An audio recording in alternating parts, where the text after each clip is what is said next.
ठीक है। देखिए आज हम लोग पॉलिटी में इम्पोर्टेंट टॉपिक पे चर्चा करेंगे, ठीक है। और याद रखिएगा ये आपका बीपीएससी हो, जेपीएससी हो, चाहे यूपीएससी हो, कोई भी कॉम्पिटिटिव एग्जाम हो, ठीक है ना। वन वर्ड आपका जो क्वेश्चन बनता है यही सबके बीच में बनेगा। तो आपको लास्ट क्लास में हम ध्यान दीजिएगा इंडियन एक्ट ऑफ 1935 क्लियर कर दिए थे। आज हम लोग बात करेंगे अगस्त प्लान। किसकी बात करेंगे? अगस्त प्लान ऑफ 1940, ठीक है। अगस्त प्लान ऑफ 1940 याद रखिए कब था? 1940 में, यानी 1940। देखिए जी, आपको मालूम होगा, आप लोग इतिहास में पढ़े होंगे कि जो सेकेंड वर्ल्ड वॉर है, सेकेंड वर्ल्ड वॉर है, ये चला था 1939 से 1945 तक, ठीक है ना।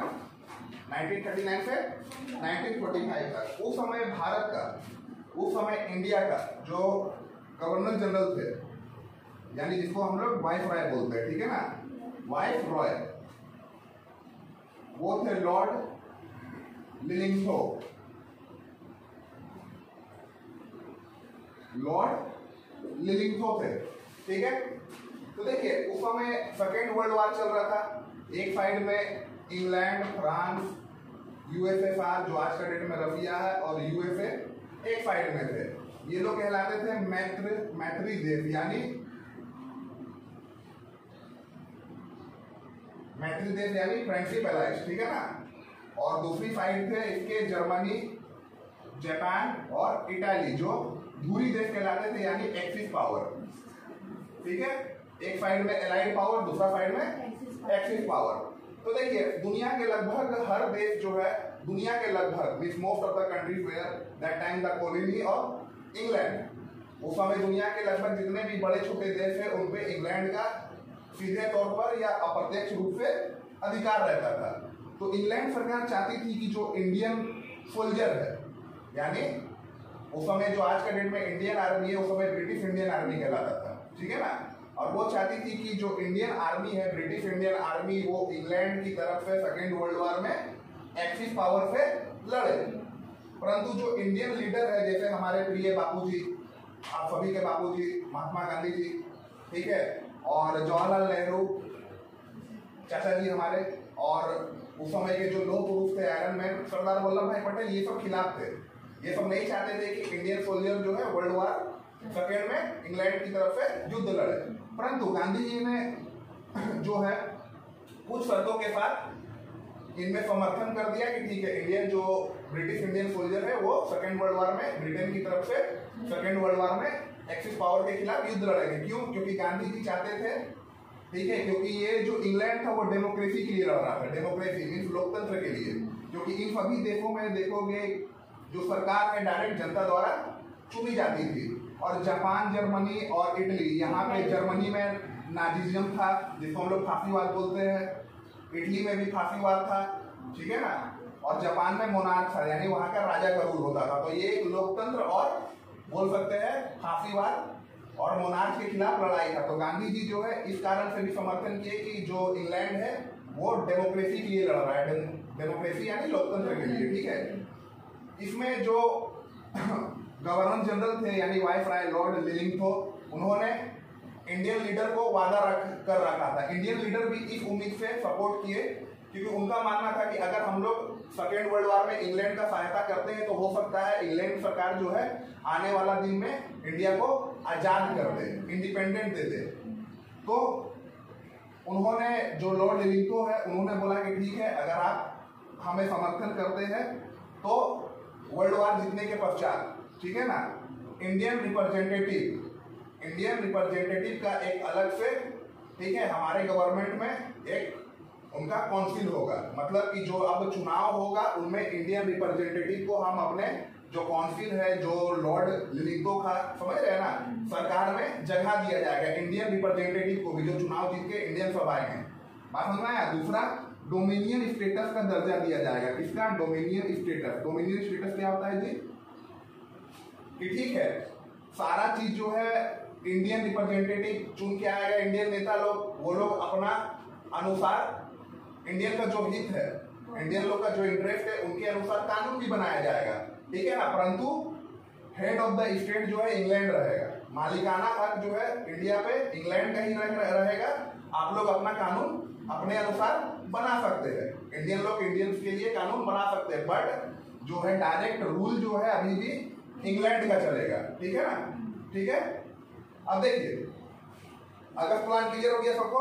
किसी को कोई तकलीफ, कोई किसी को कोई ईफ एंड बट?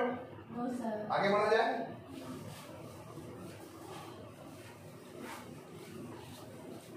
देखिए अगस्त प्लान के बाद 1942 में आप लोग सुने होंगे क्रिप्स मिशन आता है, क्रिप्स मिशन, ठीक है ना।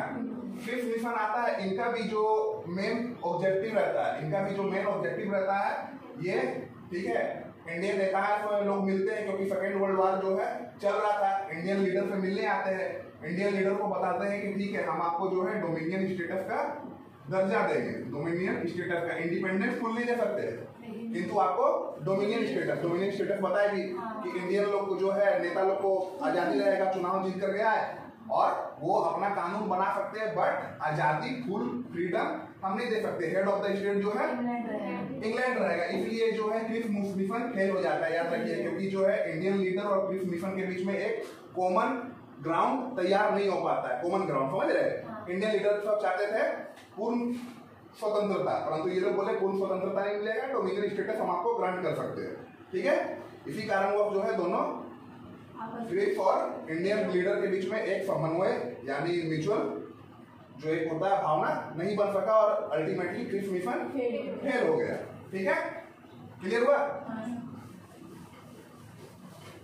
अब देखिए 1946 कैबिनेट मिशन, कौन मिशन जी? Cabinet mission. देखिए ये बहुत ही इंपॉर्टेंट घटना है, ठीक है ना। कैबिनेट मिशन के अंतर्गत आप लोग याद रखिएगा, ये सब जो है एग्जामिनेशन पॉइंट ऑफ व्यू से काफी इंपॉर्टेंट चीज आप लोगों को बता रहे हैं। देखिए जब सेकेंड वर्ल्ड वॉर चल रहा था 1949 से 45 तक, तो उस समय ब्रिटेन का जो प्राइम मिनिस्टर थे वो थे विंस्टन चर्चिल। कौन थे? याद रखिएगा, चर्चिल बहुत फेमस व्यक्तित्व है पूरे दुनिया में as a leader.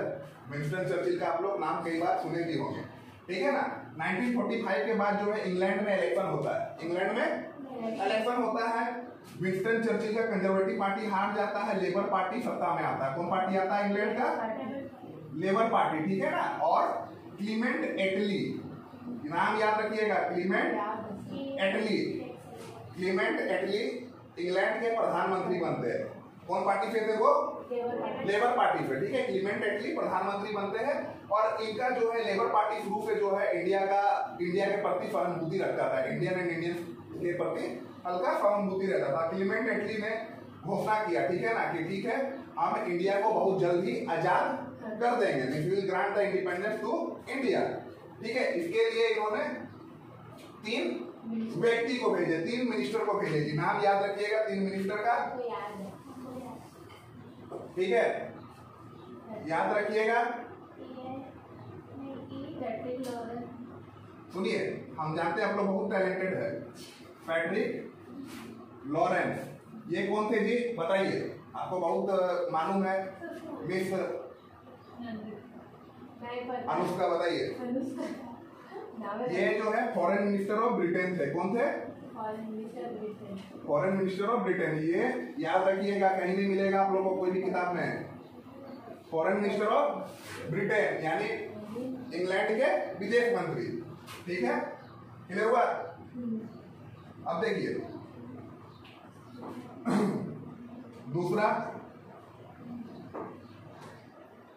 We Alexander. कौन है जी दूसरा? ये जो है इंग्लैंड के नेवी कमांडर थे, इंग्लैंड के नेवी कमांडर, समझ रहे हो, सबसे जो टॉप पोजीशन पे होता है नेवी का, ठीक है। कौन थे? और तीसरा जो व्यक्ति का नाम था वो था सर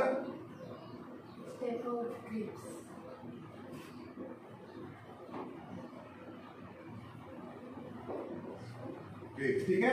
ये कौन थे जी? देखो क्रिप्स मिशन में भी आए थे, क्रिप्स मिशन में, ठीक है, जो फेल हो गया था, सर स्टेफोर्ड क्रिप्स। ये कौन थे?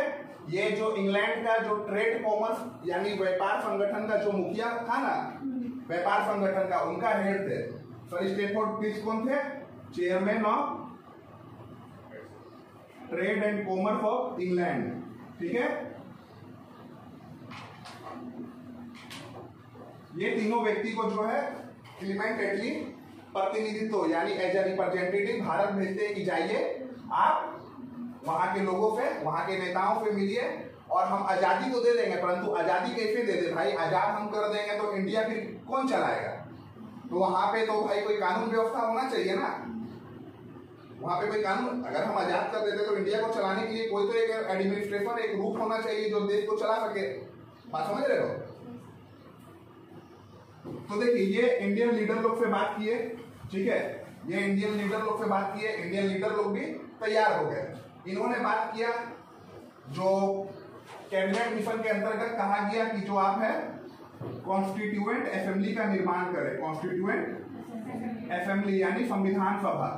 ठीक है, अब देखो कॉन्स्टिट्यूएंट असेंबली का निर्माण करें तो कॉन्स्टिट्यूएंट असेंबली क्या है? एक प्रकार का एक संसद था, ठीक है ना, जहां पे भारत के विभिन्न दलों के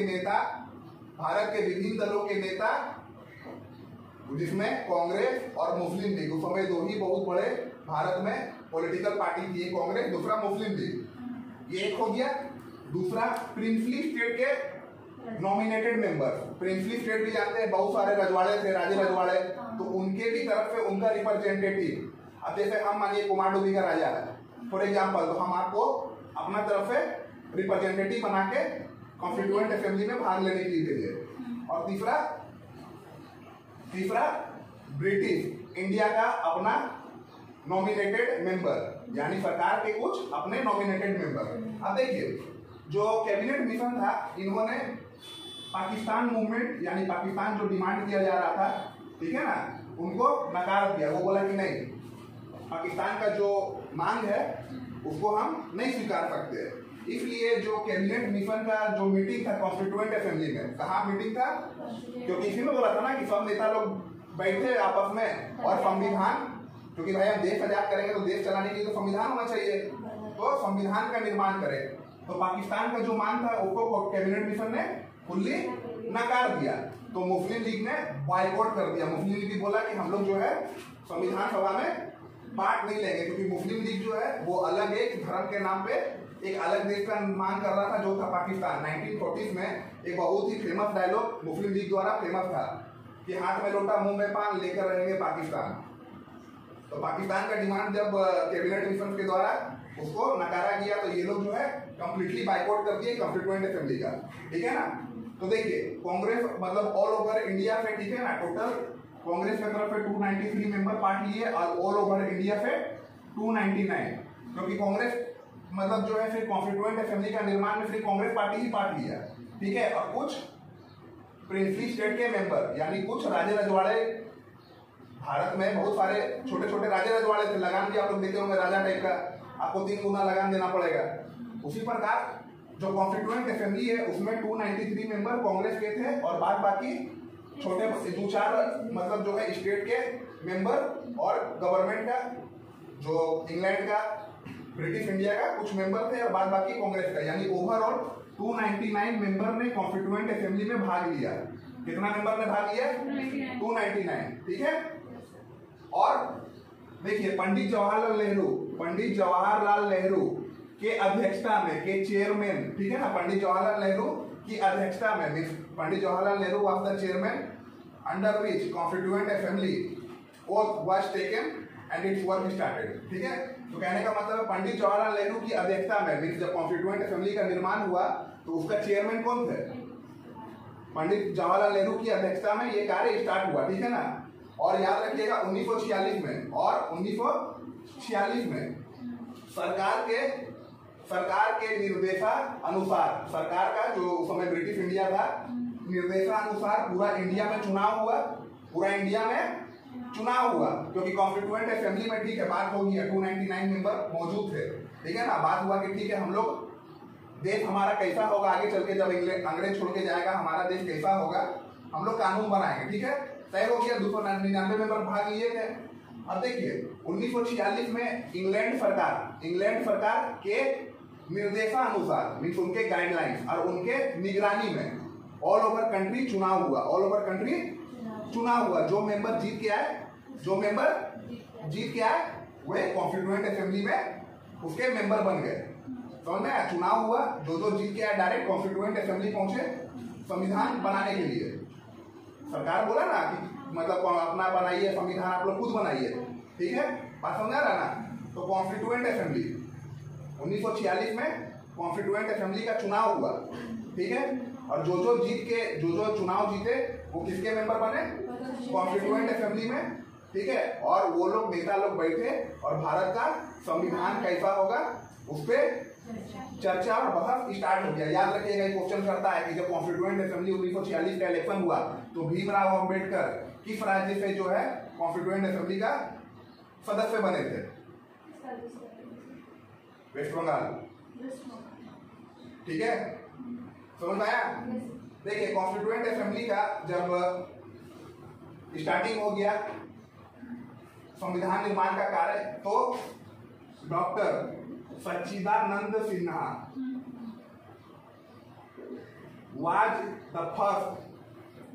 was the first chairman of the constituent assembly, means temporary थे, ठीक है, इनका बीच में इंतकाल हो गया यानी गुजर गए।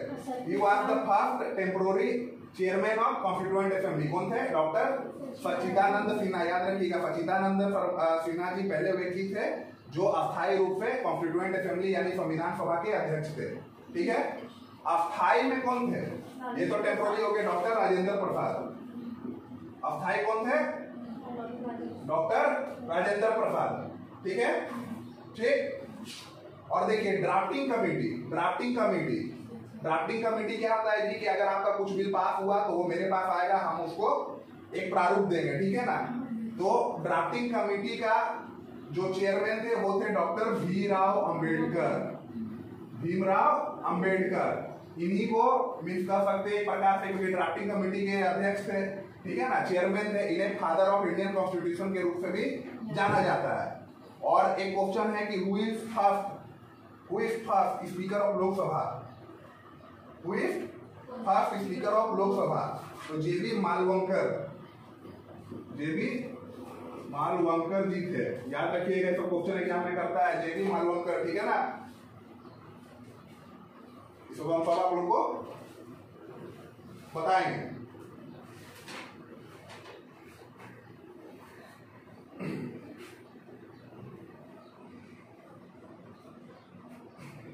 जेबी मालवंकर, ठीक है। अब देखिए बीएन राव वो व्यक्ति थे जिन्होंने भारतीय संविधान को प्रारूप दिया। उनको प्रारूप समझते हैं, शेप दिया। तो याद रखिएगा वो कौन व्यक्ति है, किस प्रकार संविधान हमारा तैयार हो, उनका प्रारूप कौन दिया? तो बीएन राव, ठीक है। और एक चीज आपको मजेदार हम बता देते हैं, गांधी जी 1923 में कहे थे कि भारत का संविधान भारत के लोग ही निर्माण करें। भारत का संविधान एग्जाम में पूछता है, ये कथन किसने कहा था कि भारत के लोगों द्वारा ही भारत का संविधान का निर्माण हो? 1923 में गांधी जी, ठीक है, ठीक। और 1928 में याद रखिएगा मोतीलाल नेहरू जो हमारे चाचा जी के पिताजी थे, यानी हमारे जो प्रथम प्रधानमंत्री पंडित जवाहरलाल नेहरू जी, उनके पिताजी का नाम था मोतीलाल नेहरू। उन्होंने प्रथम बार नेहरू रिपोर्ट में संविधान, भारतीय संविधान तैयार करने का प्रारूप रखा था। पहले व्यक्ति थे जिन्होंने भारतीय संविधान प्रस्तुत किया था देश के सामने कि हमारा संविधान आजादी के बाद कैसा हो। 1928 में किसने किया था? मोतीलाल नेहरू। इसे नेहरू रिपोर्ट भी कहा जाता है, ये सब आप लोग को ध्यान में रखने का चीज है।